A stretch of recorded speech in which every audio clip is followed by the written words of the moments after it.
Bonjour à toutes et à tous et bienvenue sur French Coder. Alors bienvenue dans ce nouveau tutoriel complet où je vais vous apprendre à créer un système de confirmation de compte par email en PHP et MySQL.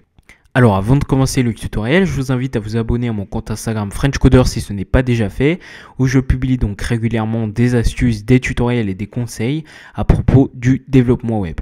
Et où également dans Constory, je vous partage des quiz quotidiens pour vous entraîner dans le domaine et des idées de projets si ça vous intéresse.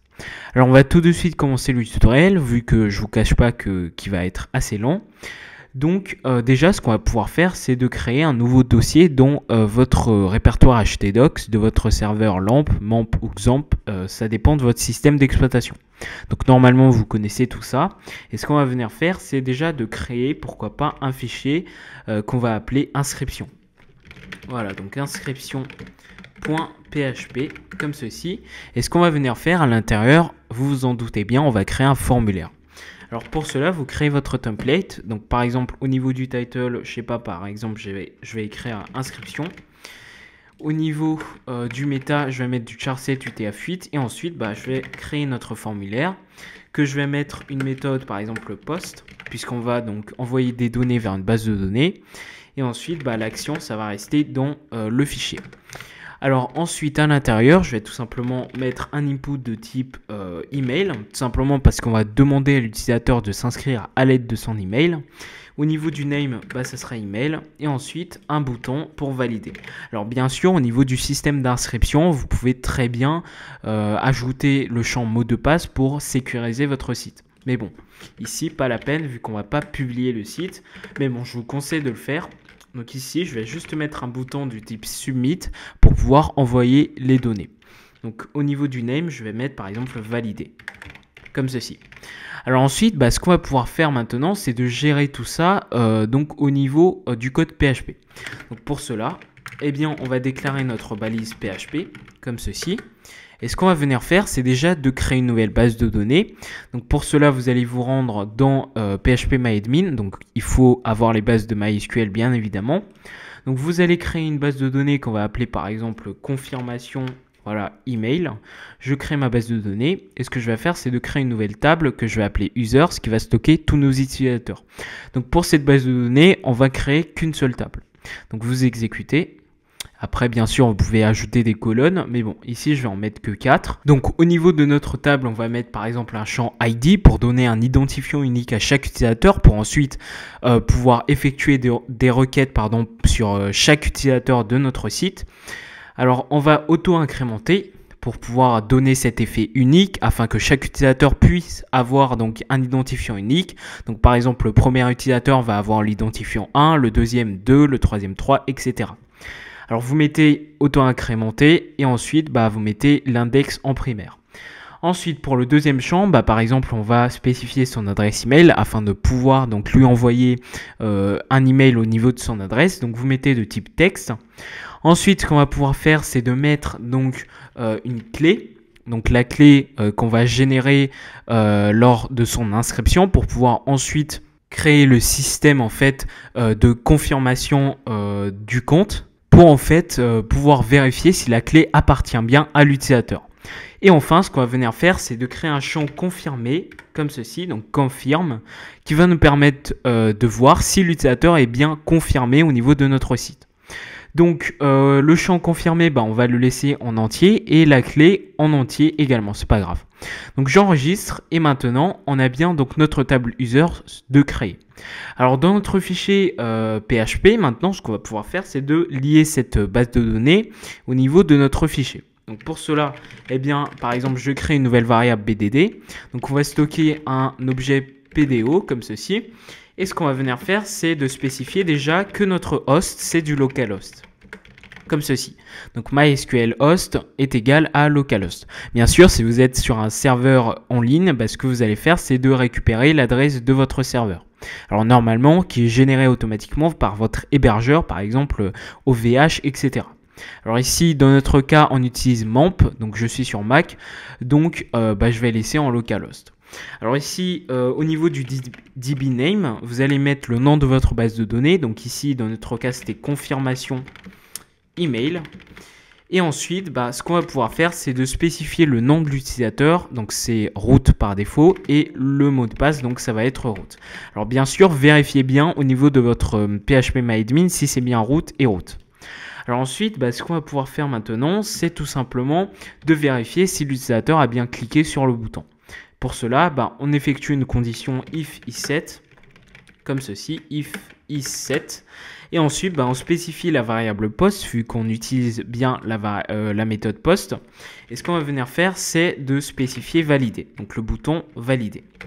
Et ensuite, ce qu'on va pouvoir faire, c'est de vérifier déjà si l'utilisateur a bien rentré son email. Alors, pour cela, on va mettre une condition if is not empty. Donc, si la variable email, si le champ de post email n'est pas vide, donc email comme ceci, alors ce qu'on va pouvoir faire, c'est d'effectuer notre code. Sinon, on va mettre un message d'erreur, donc echo, veuillez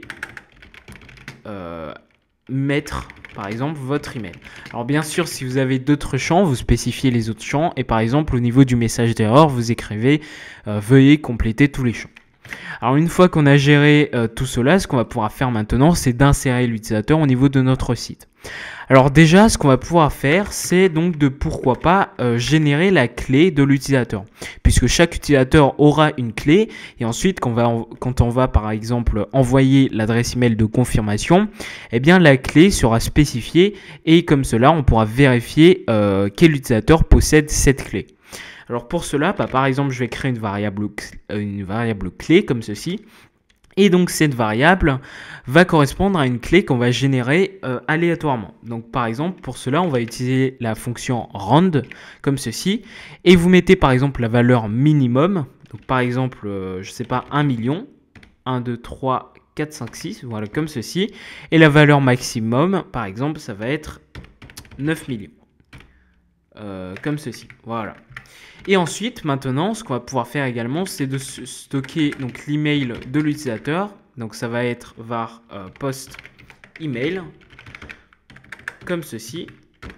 Et ensuite, on va pouvoir exécuter notre requête d'insertion. Donc, on va mettre, par exemple, insérer user. Et ce qu'on va venir faire, c'est d'effectuer une requête préparée. Donc ici, on appelle bien la base de données, donc la variable BDD qu'on a liée au niveau de notre fichier PHP.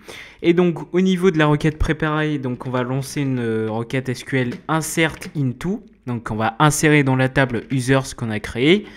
Donc on va spécifier l'email, donc le champ email. On va également spécifier la clé, donc la clé qu'on a générée juste ici. Juste là. Et ensuite, ce qu'on va venir faire également, c'est de mettre le statut confirmé. Et au niveau des valeurs, donc vous mettez values, comme ceci. Et ensuite, vous mettez 3 points d'interrogation, tout simplement parce qu'on va utiliser 3 champs. Voilà, comme ceci. 3 valeurs plutôt. Et ensuite, vous exécutez la requête. Donc, exécute array, comme ceci. Et ensuite, vous spécifiez l'email de l'utilisateur qu'on a rentré dans le champ, la clé qu'on vient de générer. Et ensuite, au niveau du statut confirmé, on va mettre 0. Donc, puisque si l'utilisateur est bien confirmé au niveau de notre site, on met le statut à 1. Sinon, on le met à 0. Donc, pour l'instant, notre utilisateur n'est pas encore confirmé au niveau de notre site, puisqu'on va ensuite lui envoyer une adresse email. Un email de confirmation, pardon. Alors, une fois qu'on a inséré l'utilisateur à l'intérieur de notre base de données, ce qu'on va pouvoir faire maintenant, c'est d'envoyer l'email de confirmation. Et avant ça, ce que je vais venir faire, c'est, comme je vous l'ai dit, récupérer l'identifiant de l'utilisateur qu'on vient d'insérer. Alors, pour cela, ce qu'on va venir faire, c'est d'effectuer une requête qui va récupérer l'utilisateur, donc récup user.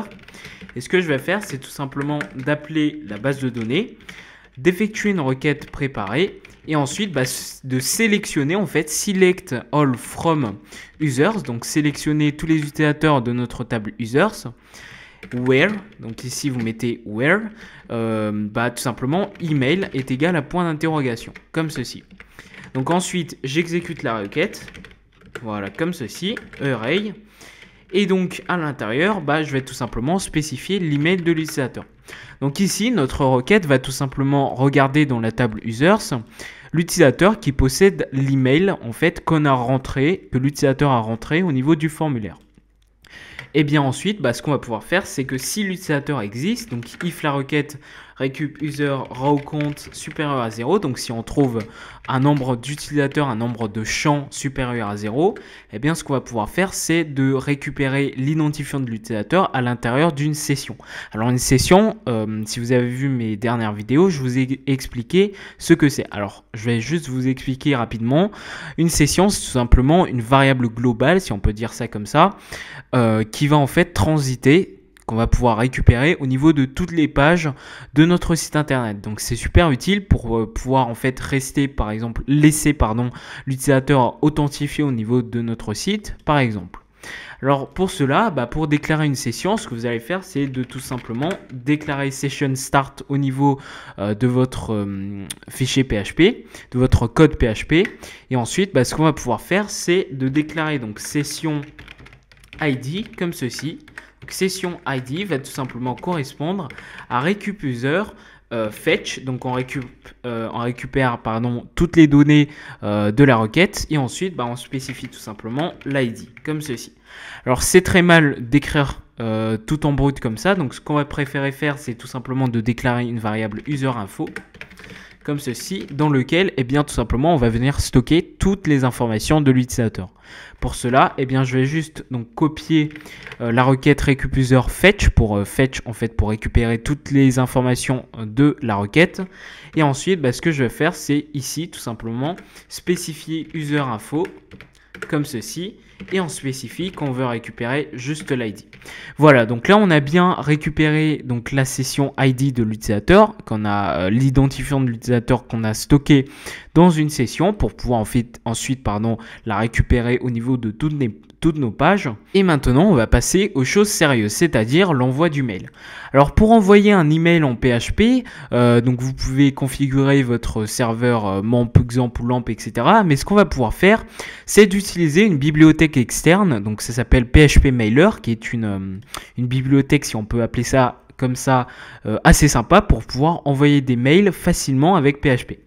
Alors pour cela, ce que je vous invite à faire, c'est tout simplement de vous rendre sur Google et vous allez taper PHP Mailer, comme ceci.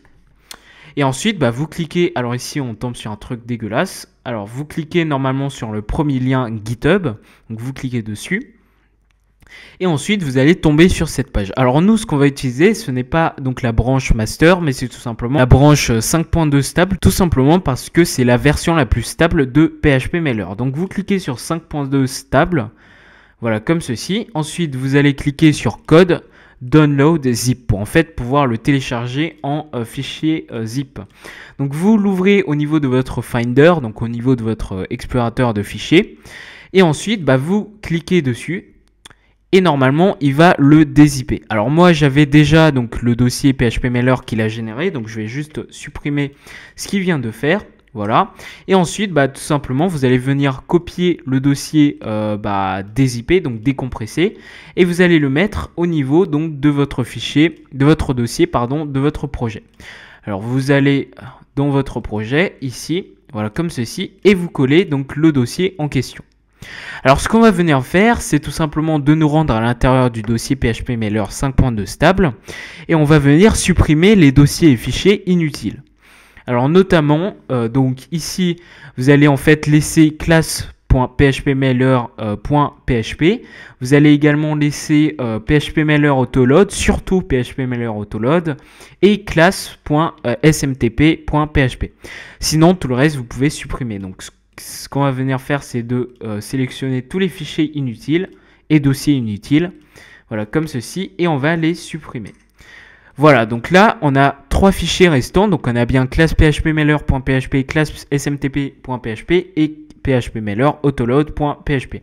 Alors ce que vous pouvez faire également, c'est de renommer ce dossier en seulement phpMailer. Comme ceci. Donc maintenant, on a bien donc la bibliothèque PHP Mailer avec nos 3 fichiers qui est installée au niveau de notre projet. Et ce qu'on va pouvoir faire, c'est tout simplement d'appeler cette bibliothèque afin d'envoyer notre email.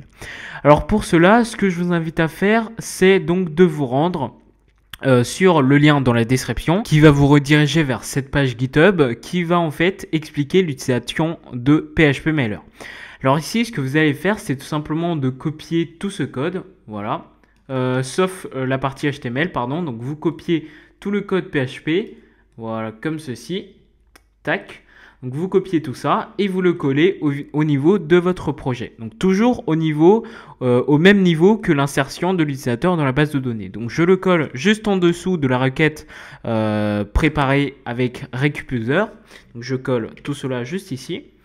Et ensuite, ce qu'on va pouvoir faire, alors d'ailleurs, vous pouvez très bien, je pense, le mettre à l'intérieur même de la requête récup_user. Ouais, c'est ce qu'on va venir faire. Donc on va venir mettre tout ça au niveau de la requête récup_user comme ceci. Voilà, alors je vais mieux organiser tout ça parce que c'est un peu le bordel. Voilà, comme ceci. Et donc le require phpMailer autoload, ce que vous allez faire, c'est tout simplement de le placer tout là-haut. Donc voilà, on va le placer au-dessus de notre code. Et maintenant, on va pouvoir donc paramétrer tout cela. Alors au niveau du code, vous allez juste toucher en fait ce qu'il y a entre les apostrophes. Donc notamment au niveau du mail SMTP Secure, ce que vous allez faire, c'est tout simplement de mettre l'SMTP protocole. Donc par exemple, normalement, vous allez mettre SSL, mais ça marche aussi avec TLS si je ne me trompe pas. Alors mettez SSL si vous êtes sur Gmail. Alors ensuite, au niveau du mail host, vous allez tout simplement entrer, comme il vous dit ici, entrer SMTP server hostname, c'est-à-dire donc le serveur de votre service de mail. Donc si vous utilisez Gmail, ça va être smtp.gmail.com si je ne me trompe pas. Alors oui, je viens de vérifier, c'est bien ça.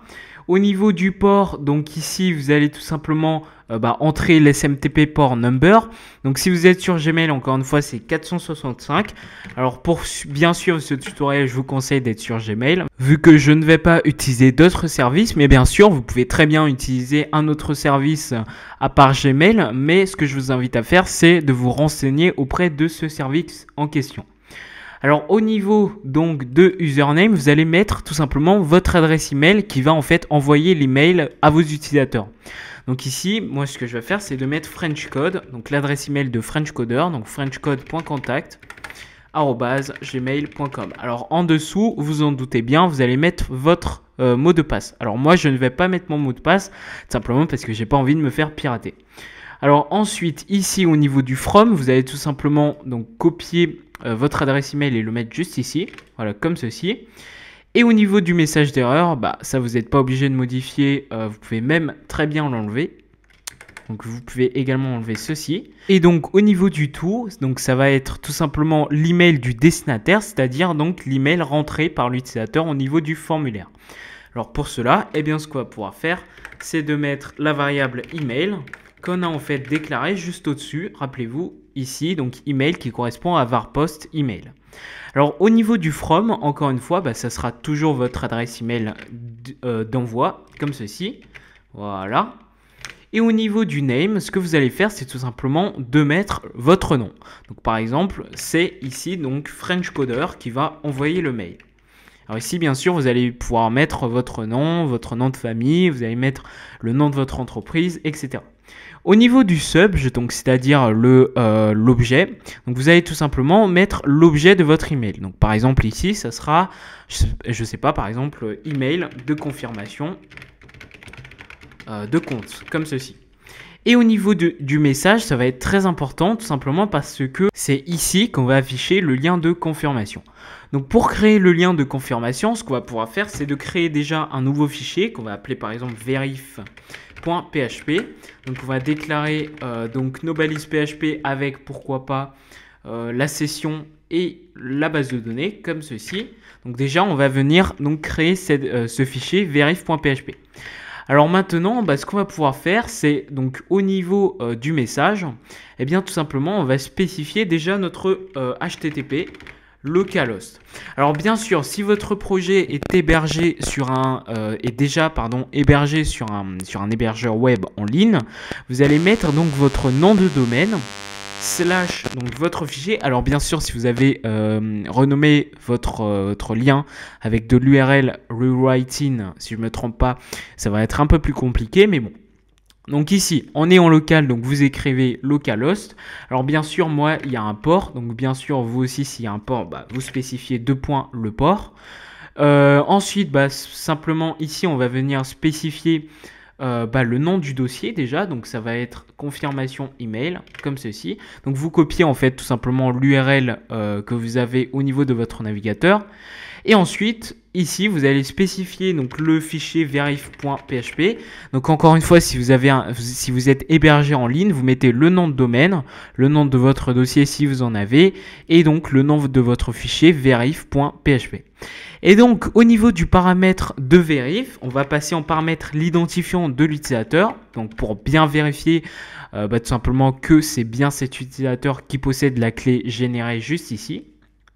Et ensuite, on va spécifier la clé comme ceci. Donc, vous mettez le AND, le signe AND comme ceci. Donc, normalement, si vous êtes sur un clavier PC, vous appuyez sur la touche 1. D'ailleurs, c'est la même chose sur Mac. Et donc, ensuite, vous spécifiez la clé est égale. Alors, au niveau donc, de l'identifiant, donc comme je vous l'ai dit, donc, vous allez spécifier l'identifiant de l'utilisateur, c'est-à-dire la session ID. Donc pour cela, je vais tout simplement fermer l'apostrophe. Je vais mettre une concaténation. Donc vous mettez un point en PHP. Et donc vous spécifiez la session ID de l'utilisateur comme ceci. Voilà. Et ensuite, vous déconcaténez. Donc vous mettez un point. Ensuite, vous refermez l'apostrophe. Et au niveau de la clé, ici, vous allez spécifier donc une nouvelle concaténation. Vous mettez un point et vous spécifiez la clé qui a été générée juste ici. Donc voilà, on a bien donc notre URL qui a bien été créée. Donc ce qu'on va pouvoir faire maintenant, c'est d'essayer tout ça. Alors, chose très importante que j'ai oublié de vous dire, au niveau du compte donc, qui va envoyer l'email au destinataire, eh bien vous devez donc vérifier sa sécurité. C'est-à-dire, vous allez vous rendre, vous allez vous rendre sur Google, vous allez cliquer sur l'icône de votre compte comme ceci. Alors non, c'est pas l'icône de votre compte, c'est les petits carrés qui se trouvent ici. Vous cliquez sur compte, donc vous cliquez dessus. Et au niveau de la sécurité, juste ici, vous cliquez. Et en fait, vous descendez et ici, normalement, vous aurez ici accès moins sécurisé des applications. Donc ici, normalement, vous aurez désactivé. Donc vous, ce que vous devez faire, c'est de cliquer sur activer et normalement, il y aura entre parenthèses pas recommandé. Pourquoi? Tout simplement parce que généralement, Google désactive cette fonctionnalité, c'est-à-dire la sécurité des applications, simplement parce que s'il y a des applications malveillantes qui essaient d'accéder, qui arrivent à accéder à votre compte, donc au mot de passe et à l'adresse email de votre compte, eh bien, il va pouvoir envoyer des mails, récupérer vos messages, etc. Mais bon, ici, ce que vous allez faire, c'est tout simplement d'autoriser, c'est-à-dire d'activer l'accès pour pouvoir en fait permettre à PHPMailer d'accéder à votre compte et de pouvoir en fait envoyer le mail au destinataire. Donc ici vous allez activer, donc moi normalement vous cliquez dessus en fait et ensuite ici vous allez cocher cette case. Donc moi c'est déjà coché tout simplement parce que j'ai déjà effectué un test avant de tourner la vidéo. Donc ici vous cochez bien cette case et ensuite ce que vous allez pouvoir faire maintenant c'est d'effectuer votre test.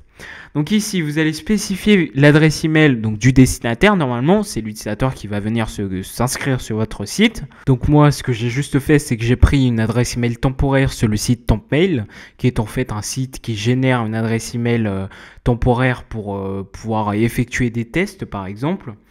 Donc vous allez copier, donc je vais copier cette adresse par exemple et je vais la placer au niveau du formulaire comme ceci. J'envoie les données et maintenant normalement si j'actualise ma page, j'actualise ma boîte mail TempMail, normalement je devrais recevoir en fait l'email. Sauf qu'ici on l'a pas reçu. Pourquoi? Tout simplement parce que rappelez-vous en fait, je vous ai dit de supprimer du code qui était juste en dessous de mail address to. Donc en fait ce code, il ne fallait pas le supprimer tout simplement parce que c'était le code qui nous permettait d'envoyer les mails. Donc ce que je vous invite à faire, c'est de reprendre en fait la petite doc que je vous ai mis en description de PHPMailer. Et ce que vous allez venir faire, c'est de recopier en fait le code, donc le code avec mail send qui va envoyer les mails. Et ce qu'on va venir faire, c'est tout simplement le placer en dessous de ce mail add adresse.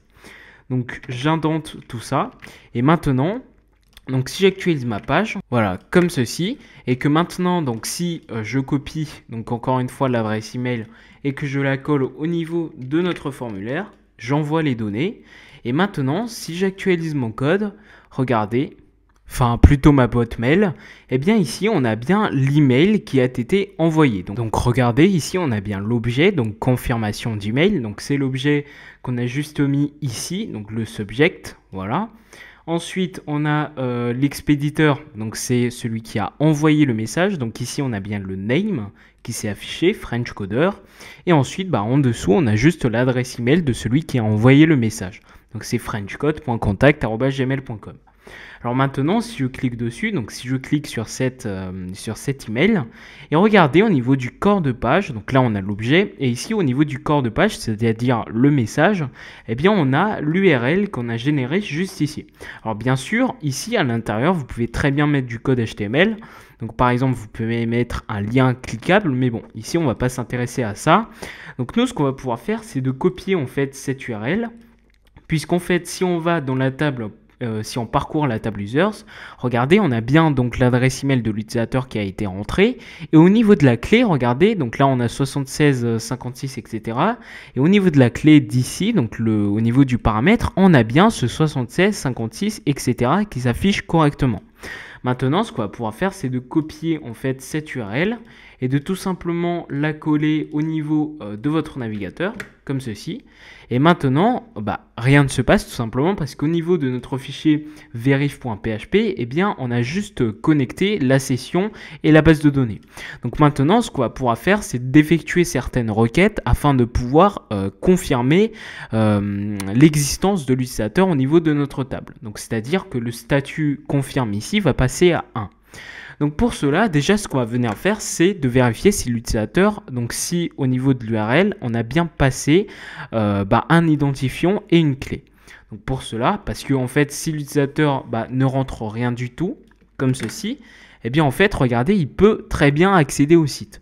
Donc pour cela, ce qu'on va pouvoir faire, c'est de mettre un if is7 déjà get. Cette fois-ci, on utilise la méthode get tout simplement parce qu'on récupère une donnée de l'URL. Get id. And empty, donc on vérifie si le get id n'est pas vide, comme ceci. Ensuite, on vérifie également si is7, donc si on a bien récupéré un get clé, donc la clé. Et ensuite, on vérifie également si la clé n'est pas vide, comme ceci.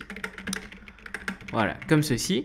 Et sinon, ce qu'on va pouvoir faire, c'est d'afficher donc un message d'erreur. Donc par exemple, aucun utilisateur, par exemple, trouvé.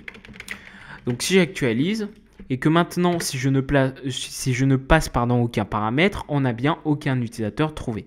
Donc ça va nous permettre en fait d'obliger l'utilisateur à passer des paramètres. Donc je vais juste recopier l'adresse en fait, voilà, comme ceci. Et maintenant si je passe un ID et une clé, on a bien accès à notre page. Et maintenant, ce qu'on va pouvoir faire, c'est d'effectuer une requête au niveau de la table pour vérifier donc si cet identifiant, donc si l'identifiant rentré en paramètre et surtout cette clé correspond à un utilisateur dans la table users, et bien tout simplement, on va pouvoir confirmer l'existence de cet user. Donc pour cela, ce que je vais faire, c'est déjà de getID, donc c'est-à-dire de stocker la variable getID au niveau d'une nouvelle variable getID, et je vais faire la même chose pour getClé comme ceci. Cette fois-ci je remplace ID par clé, et ensuite ce qu'on va pouvoir faire, c'est de récupérer en fait l'utilisateur. Donc je lance une requête récup user comme ceci, bdd prepare, donc une requête préparée, et je sélectionne tout de la table users comme ceci, ou tout simplement l'ID est égal à inconnu et donc la clé également est inconnue, comme ceci. Et cette fois-ci, on va spécifier ces points d'interrogation par les variables qu'on vient de créer. Donc pour cela, je lance une requête execute, comme ceci, execute array. Et ensuite, je passe au paramètre l'ID, donc c'est-à-dire getID qu'on a récupéré au niveau de l'URL. Et la clé, ça va être getClé, comme ceci. Et ensuite, ce qu'on va venir faire, c'est de vérifier si l'utilisateur existe.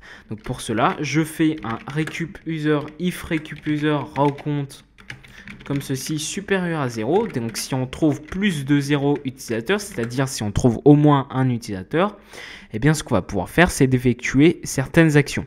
Sinon, on va tout simplement dire que votre, pourquoi pas votre clé ou identifiant, comme ceci, identifiant est incorrect. Comme ceci, c'est parfait. En fait, maintenant, ce qu'il nous reste à faire, c'est tout simplement de modifier la valeur confirmée juste ici, qui est d'ailleurs par défaut à 0. Donc pour cela, ce que je vais faire, c'est déjà de récupérer donc toutes les infos de la requête, donc de la requête récup_user. Donc je vais juste stocker tout ça dans une variable user_info qui sera égale à récup_user_fetch comme ceci. Voilà, donc je n'oublie pas le petit $.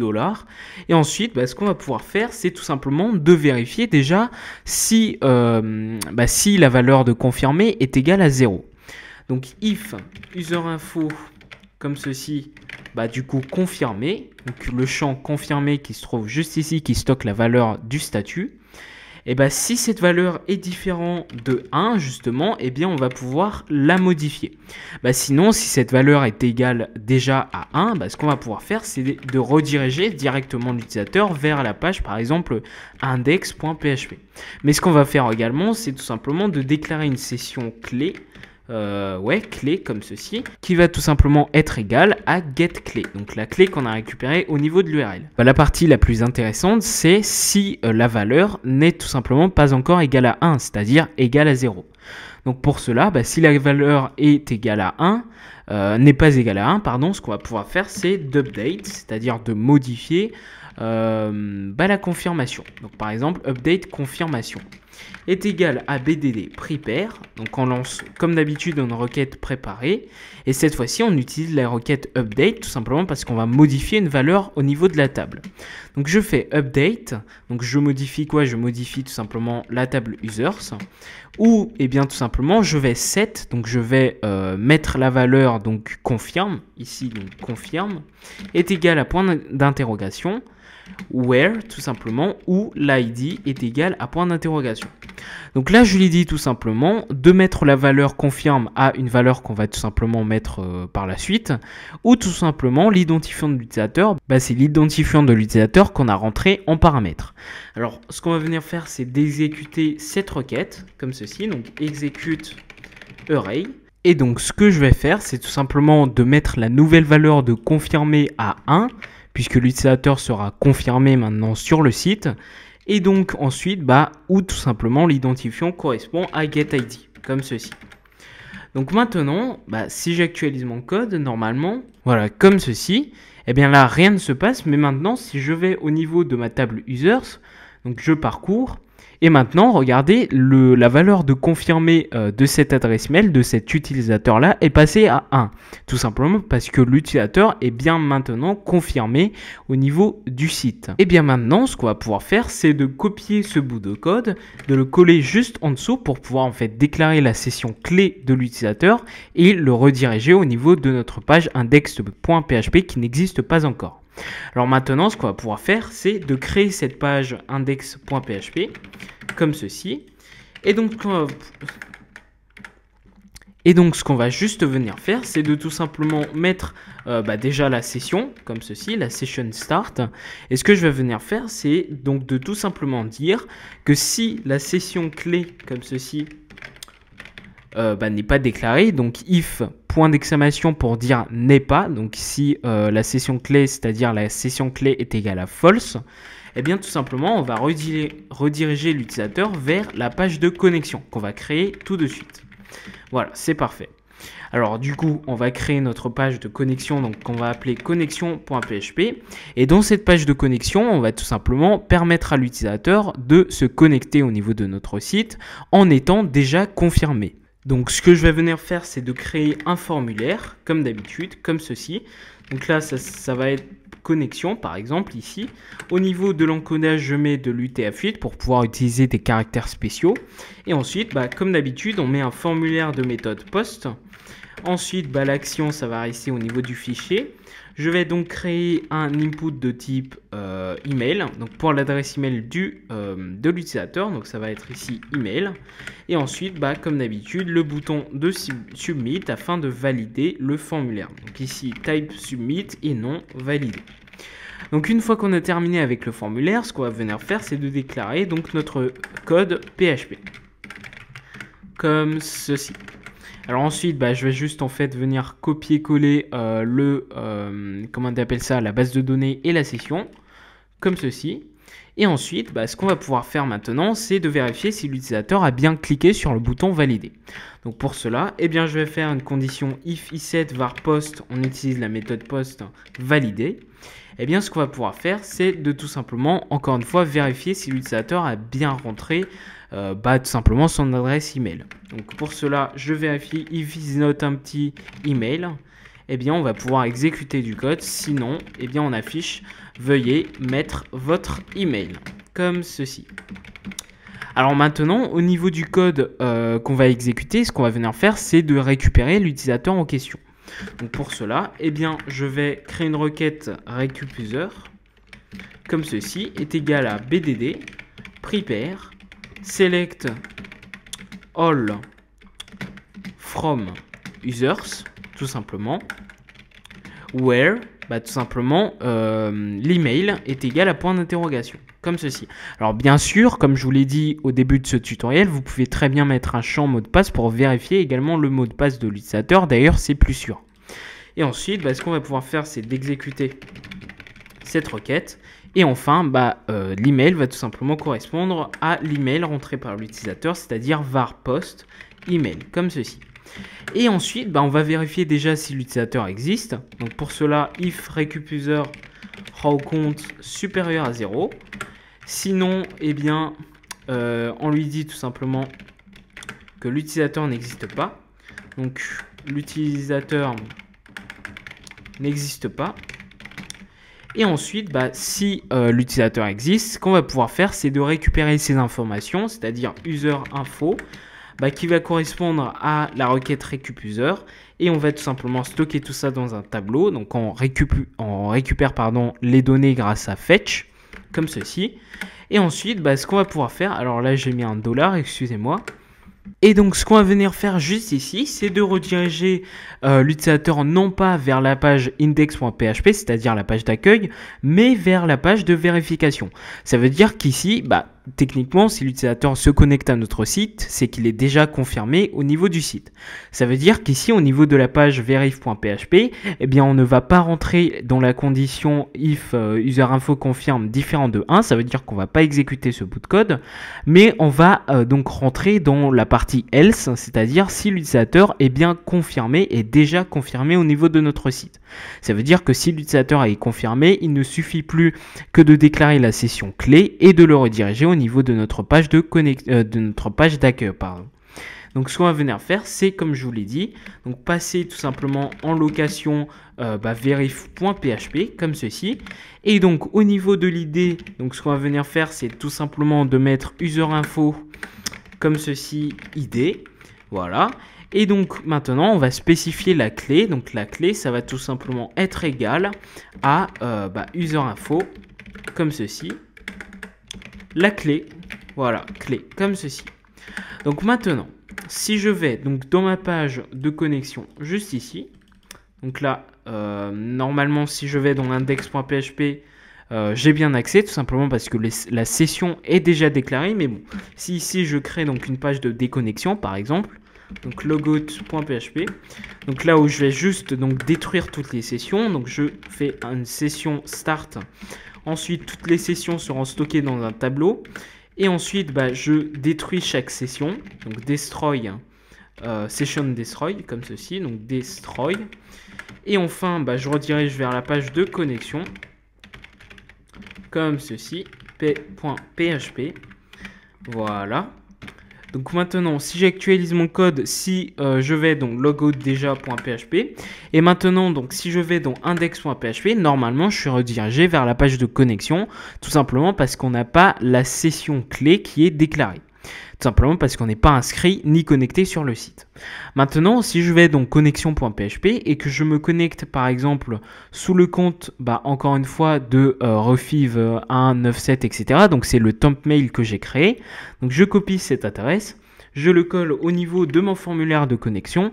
Si j'envoie, regardez, on est bien redirigé au niveau d'index.php. Et si je vais parcourir la table users, eh bien regardez, rien n'a été modifié au niveau de notre statut confirmé, tout simplement parce que cet utilisateur a bien été déjà donc confirmé au niveau de notre site. Ça veut dire que s'il se connecte, on va juste en fait le rediriger vers verif.php, et ce verif.php, vu que l'utilisateur est déjà confirmé au niveau de notre site, ça veut dire que son statut est déjà égal à 1. Eh bien tout simplement, on n'a plus qu'à rediriger l'utilisateur vers index.php, mais avant ça, il faut donc déclarer notre session clé. Mais le problème avec ce système-là, c'est que si l'utilisateur en fait ne s'est pas confirmé au niveau de son adresse mail, eh bien en fait la condition va tout simplement rentrer ici. Ça veut dire que en fait, si l'utilisateur ne se confirme pas et que s'il se connecte, eh bien il sera automatiquement confirmé vu que la condition va rentrer ici. Tout simplement parce que son état de confirmation était à 0. Donc pour régler ce problème, donc pour éviter que l'utilisateur puisse se confirmer directement en se connectant, ce qu'on va pouvoir faire, c'est que au niveau de la page de connexion.php, au lieu de directement donc rediriger l'utilisateur vers la page de vérification, ce qu'on va pouvoir faire, c'est de vérifier si donc userinfo comme ceci, userinfo tout simplement la variable, le champ confirmé comme ceci. Donc si le champ confirmé de l'utilisateur est donc bien égal à 1 comme ceci, et bien cette fois-ci on va pouvoir donc le rediriger. Sinon, voilà, donc je copie et je colle ça ici. Sinon ce qu'on va pouvoir faire, c'est de lui dire que vous n'êtes pas confirmé au niveau du site. Donc maintenant, si j'actualise ma page et que regardez, je vais en fait manuellement tout simplement modifier la variable confirmée à 0. Voilà, comme ceci. Et si maintenant je me déconnecte et que je vais donc dans ma page connexion.php, et donc je vais juste recopier l'adresse email, je colle. Et si j'envoie, regardez, on a bien le message d'erreur, vous n'êtes pas confirmé au niveau du site. Par contre, là, si ce que je veux juste venir faire, c'est de recopier le lien de confirmation. Je m'actualise. Alors, excusez-moi. Alors, je recopie, le lien de confirmation juste ici. Voilà, je me confirme. Là, j'accède bien à index.php. Et maintenant, donc, si je me déconnecte et que maintenant, donc, je me connecte avec cette adresse email, je recopie dans la base de données comme ceci. Donc, je le colle juste ici. Donc, si j'envoie, regardez, on est bien redirigé vers la page index.php tout simplement parce que l'utilisateur, donc si je parcours, si j'actualise, on a bien ici donc l'utilisateur qui est bien confirmé au niveau de notre site. Et du coup, on a bien accès à index.php tout simplement parce que notre session clé est déclarée. Donc voilà, c'est tout pour ce tutoriel. J'espère qu'il vous a aidé en tout cas. Donc moi, je vous invite encore une fois à vous abonner à mon compte Instagram French Coder si ce n'est pas déjà fait, où je publie donc régulièrement des astuces et des tutoriels et des conseils à propos du développement web, et où également donc je vous partage en story des quiz pour vous entraîner dans le domaine et donc des projets pour vous entraîner quotidiennement si vous en avez envie. Voilà, donc je vous dis à la prochaine.